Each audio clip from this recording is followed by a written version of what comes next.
আসসালামু আলাইকুম। কেমন আছেন সবাই? আশা করছি সবাই আল্লাহর অশেষ রহমতে ভালো আছেন। আমরাও আলহামদুলিল্লাহ ভালো আছি।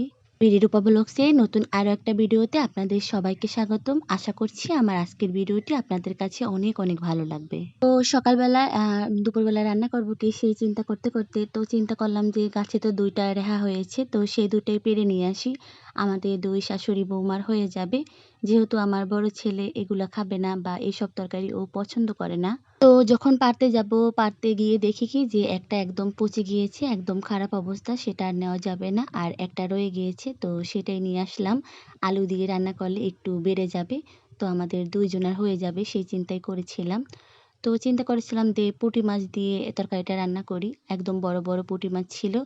আর পুঁটি মাছের ভিতরে ডিমও হয়েছিল। এই পুঁটি মাছগুলো খেতে অনেক ভালো লাগে। যাই হোক, আপনাদের সাথে কথা বলতে, বলতে আমি কিন্তু দুপুরের রান্নাটা একদম গোছগাছ করে বসিয়েও দিয়েছি। আমার প্রিয় আপু ভাইয়ারা একটা লাইক দিয়ে ভিডিওটি সম্পূর্ণ দেখার অনুরোধ রইল। তো যাই হোক, আজকে দুপুরে রান্নায় ছিল রেহা আলু পুঁটি মাছ দিয়ে রান্না করেছিলাম এবং মোচা ভাজি করেছিলাম নারকেল চিংড়ি মাছ দিয়ে। এই রেসিপিটি চিন্তা করলাম যে আপনাদের সাথে শেয়ার করি। যাই হোক, আমি প্রথমে পরিমাণ মতন কড়াইতে তেল দিয়েছি। তারপর তার ভিতরে দিয়েছি পেঁয়াজ কুচি, তারপর দিয়েছি থেতলে নেওয়া রসুন। তারপরে রসুন আর পেঁয়াজ বেশ ভালো করে কষিয়ে ভাজা ভাজা করে তার ভিতরে দিয়েছি কাঁচামরিচ। কাঁচামরিচগুলোকে আমি আস্ত দিয়েছি, একটু সেদ্ধ হওয়ার পরে আমি খুন্তি দিয়ে ভেঙে দিয়েছি। সব সময় আমি এই কাজটা করি কারণ ছোট্ট বাচ্চা আছে, তো কেটে দিলে হয় কি ধোয়ার পরেও হাতে একটা ঝাল ভাবটা থেকে যায়। তো এতে করে যখন সবসময় বাচ্চাকে কোলে নেওয়া হয়, আমি যেহেতু রান্নার ফাঁকে ফাঁকে ওকে কোলে নিই, তো ওর গায়ে জাল লেগে যাওয়ার একটা ভয় থাকে, যার কারণে আমি আস্তই দিয়েছিলাম কাঁচামরিচ। তো কাঁচামরিচটা ভেঙে নেওয়ার পরে আমি তার ভিতরে দিয়েছি অনেকগুলা পরিমাণে চিংড়ি মাছ। চিংড়ি মাছ দেওয়ার পরে একটু নেড়ে চেড়ে নিয়ে তার ভিতরে দিয়েছি আমি নারকেল বাটা, একটু বেশি পরিমাণে নারকেল বাটা দিয়েছি।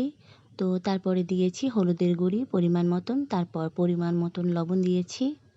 এই পর্যায়ে আমি বেশ ভালো করে মশলাটাকে কষিয়ে নেব।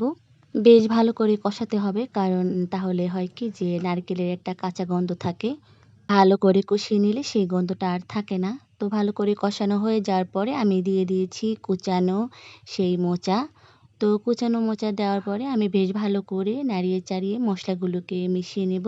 যাই হোক, মোচা মশলার সাথে বেশ ভালো করে কষিয়ে নেওয়ার পরে আমি ঢাকনা দিয়ে ঢেকে দেব সিদ্ধ হওয়ার জন্য। এখানে আমি কোনো পানি ব্যবহার করিনি, কারণ যখন ঢাকনা দিয়ে রেখে দেব এই মোচা থেকেই অনেকটা পানি ছেড়ে দেবে।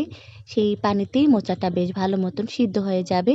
আমি যেহেতু দিনের বেলায় ভয়েস দিছিলাম, তো ওই সময় আশেপাশের অনেক শব্দ আসতে পারে, তো একটু ইগনোর করবেন, ক্ষমা সুন্দর দৃষ্টিতে দেখবেন। যাই হোক, আমার মোচা ভাজিটা করা হয়ে গিয়েছে। এভাবে ভাজি করলে খেতে কিন্তু অনেক ভালো লাগে। আমার প্রিয় আপুরা একদিন রান্না করে দেখতে পারেন, খেতে অবশ্যই ভালো লাগবে ইনশাল্লাহ। যাই হোক, বিকেলবেলা আমার ছোট্ট বাবাটাকে নিয়ে একটু সামনে নেমেছিলাম, বাহিরে আমাদের রাস্তায় আর কি। তো মাটির রাস্তা, একদম কাদা চারদিকে। খোলামেলা পেলে আমার ছোট বাবাটা অনেক খুশি হয়ে যায়, গুড় গুড় করে হাঁটছিল। মাশাল্লাহ, সবাই মাশাল্লাহ লিখতে ভুলবেন না। একটা কথা বলি আপনাদের সাথে, আমি যেহেতু রেগুলার ভিডিও দিই না, 2 দিন পর পর লং ভিডিও দিই এবং এমনকি মাঝে মাঝে 3 দিন পরও হয়ে যায়। তো একটু ধৈর্য সহকারে আমার প্রিয় আপু ভাইয়েরা ভিডিওটি সম্পূর্ণ দেখে নেবেন। একটা বিষয় সবসময় খেয়াল করি কিন্তু তেমনভাবে বলা হয় না। কথাটা হয়েছে যে অনেকেই ভিডিওটি দেখেন কিন্তু লাইকটা দিতে হয়তোবা ভুলে যান। ছোট্ট একটা লাইক কিন্তু আমার কাছে অনেক মূল্যবান। আপনাদের একটা লাইকের আশায় সবসময় থাকি। আপনারা একটা লাইক দিলে আমি অনেক উৎসাহিত হই। যাই হোক, বিকেলবেলায় 2 মা ছেলে অনেকক্ষণ সময় বাহিরে হাঁটাহাঁটি করেছিলাম।